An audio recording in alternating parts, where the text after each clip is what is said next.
The Metro Monitor is getting at a story that sometimes gets lost in the national numbers around the economic downturn, and that is that we don't have just one national economy. We actually have a distinct set of metropolitan economies across the country, 366 of them, that vary really widely in their economic performance. This monitor concentrates on the 100 largest of those metropolitan areas, which represent about 2/3 of U.S. jobs, generate about 3/4 of our GDP.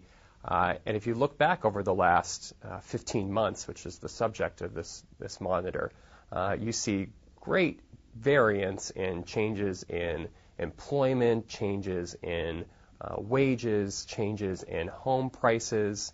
And so we've got some very distinct levels of economic performance across the country that differentiate, say, how some manufacturing metros are doing this time around.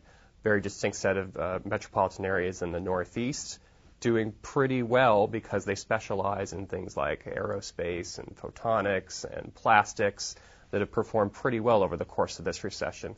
Then you have another set of metropolitan areas that are heavily dependent upon the auto sector that have really gotten battered across all indicators. These metros tend to be in Michigan, Ohio, and Indiana. So I think, in the national numbers, when you think about manufacturing, it's a tough story. But actually, there are very different types of manufacturing metropolitan areas when you look beneath the veneer of national statistics.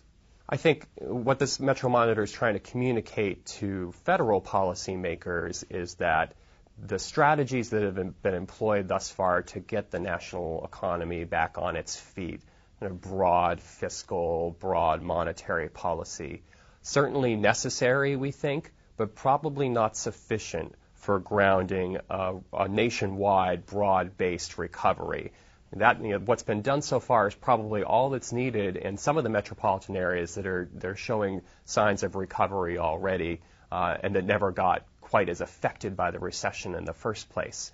But there are some that are still on the downslope, are going to remain on that downslope for a long time. So what that suggests, I think, is that as policymakers think about possibly a next round of stimulus or the budget proposals that get adopted coming into the next fiscal year, I think they need to keep in mind the notion of perhaps more targeted assistance to areas of the country that are going to take longer to recover, those with an overhang from the decline in the housing market, and those that are most affected by the downturn in the big three in the auto sector. And we have a recovery czar for auto communities.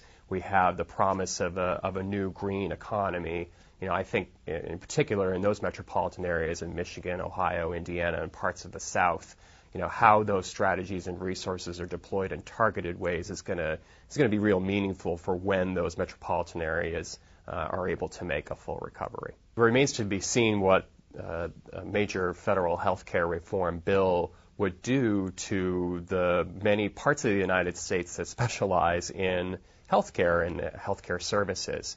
There are a few things to consider. One is what role does the medical research sector play in reform, and if there are more dollars applied, for instance, to things like the use of technology in improving healthcare. I think there are a lot of metropolitan areas that stand to benefit from that sort of investment in coordinating care.